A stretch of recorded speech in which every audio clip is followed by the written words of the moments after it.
Number 6 solve करेंगे। Question number 6 क्या है देखिए, सारणी पूर्ण कीजिए बोल रहा है। क्या बोल रहा है? सारणी पूर्ण कीजिए। और सारणी में क्या दिया देखिए, मजदूरों की संख्या और क्या दिया है, मजदूरी। मजदूरी किसमें? रुपयों में। तो ये देखिए मजदूरों की संख्या अगर 1 है तो मजदूरी कितनी है? 50। अब सेकंड में देखिए मजदूरों की संख्या कितनी हो गई? 2। तो मजदूरी बढ़ेगी कि घटेगी? बढ़ेगी।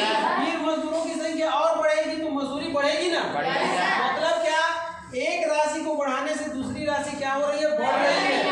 कहने का मतलब ये प्रश्न किसका है? तो अनुक्रमानुपाती विचरण का। किसका है?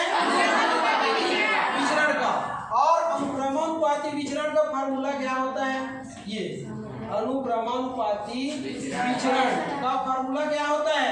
x का फार्मूला होता है x1 बटे y1 बराबर x बटे y2। यही होता है। तो अब देखिए ये खाली जगह को भरना है, तो आपका ये एक पेयर होगा और ये दूसरा पेयर होगा। होगा कि नहीं होगा? और हमारे फार्मूले में देखिए कितना है, ये फर्स्ट पेयर और ये सेकेंड पेयर।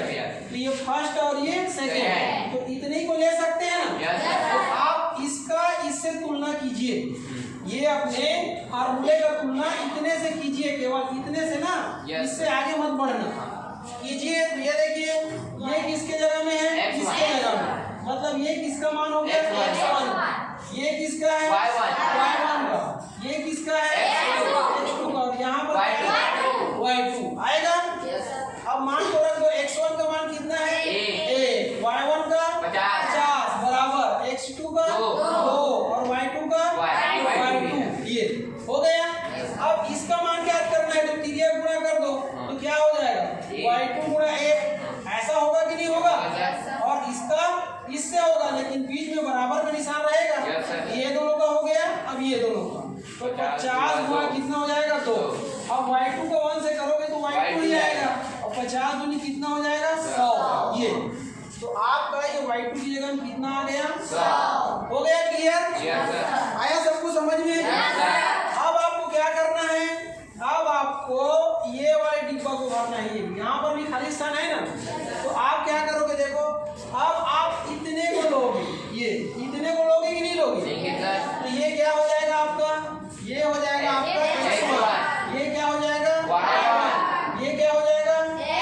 x2। और ये क्या हो जाएगा? हो जाएगा ना।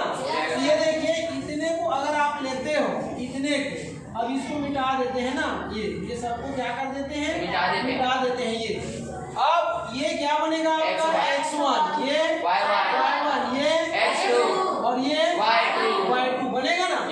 मान को रखो, x1 का मान कितना है? 2। y1 का मान 100 बराबर x2 का मान x2 और y2 का मान 50। अब इसका मान क्या करना है? तिरिया गुणा करो तो 100 गुणा x2 बराबर इसका इससे हो जाएगा 2 गुणा x का 50। ऐसा होगा कि नहीं होगा? होगा सर। अब क्या हो जाएगा? x2, ये देखिए x2 बराबर 2 गुणा 150। ये 100 इसके नीचे में चला जाएगा, ये चला जाएगा। तो अब क्या होगा? इसको कटा दो, शून्य से शून्य कट गया।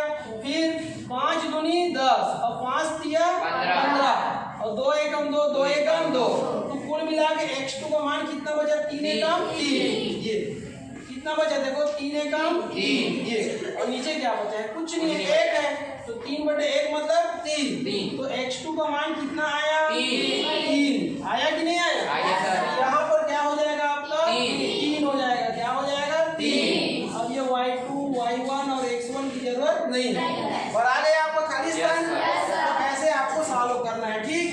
अब इसको देखिए, ये क्या बोल रहा है प्रश्न 7वां, एक कार 3 घंटा में 600 किलोमीटर चलती है तो 5 घंटे में कितनी दूरी चलेगी? ये भी इसी जैसा बनेगा। इसमें सारणी दिया है क्या? नहीं दिया है। तो सबसे पहले सारणी बनाना पड़ेगा। क्या क्या है? 2 राशियां देखो, एक कार 3 घंटे में 600 किलोमीटर चलती है, तो एक तो समय दिया है और दूसरा दिया है चली गई दूरी। क्या दिया है? चली गई दूरी। किसमें? किलोमीटर। चली गई दूरी को किलोमीटर में दिया है कि नहीं दिया है? और समय को किसमें दिया है? घंटे में। ये समय घंटा है कि नहीं? Yes, sir. अब मान लो तो ये तो क्या बोल रहे हैं 3 घंटे में 600, ये 3 घंटे में 600 किलोमीटर। फिर क्या बोल रहे हैं 5 घंटे में, तो ये घंटे वाले लाइन में 5 और कितना चलेगा नहीं पता। क्लियर है? Yes, sir. ये देखिए यहाँ पर क्या हो रहा है, देखिए जैसे जैसा आपका समय बढ़ेगा दूरी भी क्या होगी, बढ़ेगी।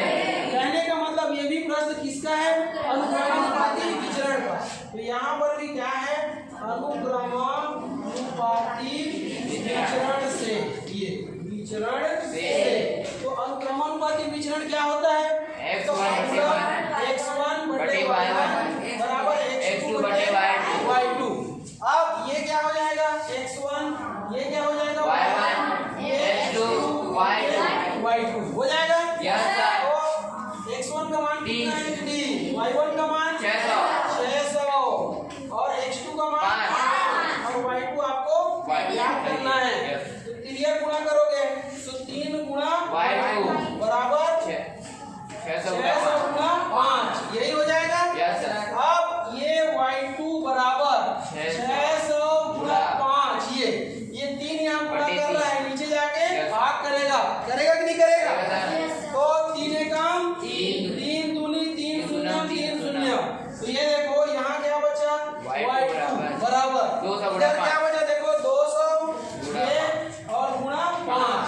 तो y2 का मान कितना आया, 1000 किलोमीटर आया कि नहीं आया? यही आपका क्या हो जाएगा, आंसर हो जाएगा। क्या बोला था, 5 घंटे में कितनी दूरी चलेगी, तो लिखोगे अतः 5 घंटे में ये 1000 किलोमीटर में 1000 किलोमीटर दूरी चलेगी।